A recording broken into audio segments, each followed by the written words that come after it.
नमस्कार। आज हम एक बहुत ही रहस्यमयी जगह की बात करने वाले हैं। हिमालय की ऊंचाइयों में एक झील है, रूपकुंड, जिसे लोग कंकाल झील भी कहते हैं। हाँ बिल्कुल, रूपकुंड।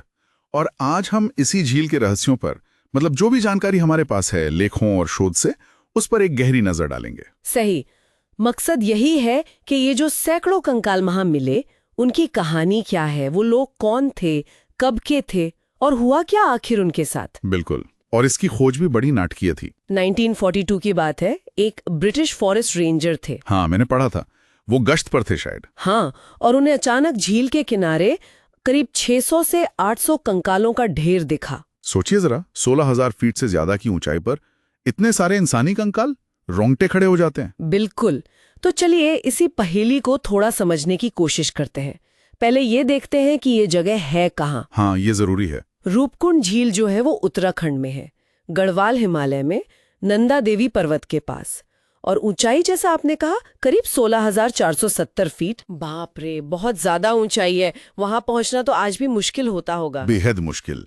साल के ज्यादातर वक्त तो बर्फ से ढकी रहती है झील। तो फिर विज्ञान ने क्या बताया, मतलब कंकालों की उम्र वगैरह के बारे में कुछ पता चला? हाँ, शुरू में जो जांच हुई, खासकर वो रेडियो कार्बन डेटिंग, उससे अंदाजा लगा कि ये कंकाल लगभग 850 ईस्वी के आसपास के हैं। 850 ईस्वी, यानी आज से करीब 1200 साल पहले, 9वीं शताब्दी। हाँ, मोटे तौर पर 9वीं शताब्दी। लेकिन असली जो चौंकाने वाली बात सामने आई, वो 2019 की जेनेटिक स्टडी से आई। जेनेटिक स्टडी, डीएनए वाली? उससे क्या मिला? उससे पता चला कि ये सारे कंकाल किसी एक ग्रुप के नहीं थे, बल्कि कम से कम 2 या शायद 3 बिल्कुल अलग अलग जगहों के लोगों के थे। क्या मतलब, अलग अलग जगह? हाँ, एक ग्रुप तो दक्षिण एशियाई था, मतलब भारतीय उपमहाद्वीप का। ये तो एक्सपेक्टेड था। हाँ, वो तो समझ आता है। लेकिन दूसरा ग्रुप, वो पूर्वी भूमध्य सागरीय यानी ईस्टर्न मेडिटेरेनियन मूल का था, जैसे आज का ग्रीस या क्रीट का इलाका। क्या कह रहे हैं, ग्रीस 9वीं सदी में हिमालय की इतनी ऊंचाई पर, ये कैसे हो सकता है? यही सबसे बड़ा रहस्य बन गया है। और शायद एक तीसरा छोटा ग्रुप दक्षिण पूर्व एशिया का भी था। ये तो मतलब इतिहास की पूरी समझ ही हिल जाती है इससे। तो क्या मतलब है इसका? उस जमाने में ऐसे रास्ते थे क्या? बिल्कुल। ये खोज पुराने जमाने में लोगों के आने जाने, उनके संपर्क के बारे में जो हम सोचते थे, उस पर सवाल उठाती है। कैसे और क्यों इतने अलग अलग बैकग्राउंड के लोग वहां एक साथ पहुंचे? वाकई ये तो पहेली को और उलझा देता है। अच्छा, तो फिर मौत का कारण, उसके बारे में क्या थ्योरीज हैं? देखिए, जो सबसे ज्यादा मानी जाने वाली वैज्ञानिक थ्योरी है, वो है अचानक आई एक भयानक ओलावृष्टि की। ओलावृष्टि मतलब हेल स्टॉर्म? हाँ, बहुत भयंकर वाली। कई खोपड़ियों पर ना ऊपर की तरफ एक जैसे फ्रैक्चर मिले हैं, जैसे किसी भारी गोल चीज से चोट लगी हो। अच्छा, जैसे शायद क्रिकेट बॉल जितने बड़े ओले। और उस ऊंचाई पर मौसम अचानक बिगड़ना और खतरनाक ओले पड़ना आम बात है आज भी। अगर आप खुले में फंस गए तो वो जानलेवा हो सकती है। हाँ, ये मुमकिन तो लगता है। लेकिन क्या सिर्फ ओलों से इतने सारे लोग, और वो भी शायद अलग अलग ग्रुप के, एक साथ मारे गए? क्या वहां की कोई लोकल कहानी या लोक कथा नहीं है? अरे बिल्कुल हैं, और सदियों पुरानी है। वहां के लोग इस जगह को पवित्र मानते हैं, लेकिन थोड़ा डरावना भी। अच्छा, क्या कहानी है? एक कहानी जुड़ी है नंदा देवी राजजात यात्रा से। ये एक बहुत पुरानी, बहुत कठिन तीर्थ यात्रा है जो हर 12 साल में होती है। हाँ, सुना है इसके बारे में। तो कथा के अनुसार कन्नौज के कोई राजा थे।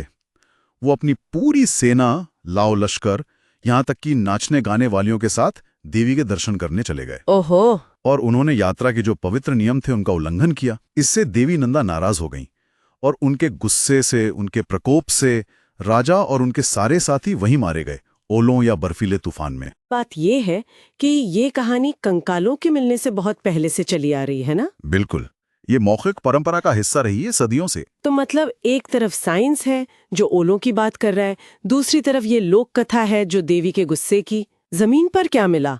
हड्डियों के अलावा कुछ और? हथियार, बर्तन? पुरातात्विक सबूत बहुत ज्यादा नहीं मिले। कुछ चीजें मिली हैं, लेकिन बहुत कम। हो सकता है मौसम की वजह से नष्ट हो गई हों, या बाद में जो यात्री आए वो ले गए हों। लेकिन सबसे खास बात यह है कि वो जो एक्सट्रीम ठंड है, बर्फीला पानी है, कम ऑक्सीजन है, उसने हड्डियों को और यहाँ तक कि कुछ मांस और बालों को भी कमाल तरीके से बचा के रखा है। हाँ, ये तो है। तभी तो ये रहस्य आज भी हमारे सामने है। बिल्कुल।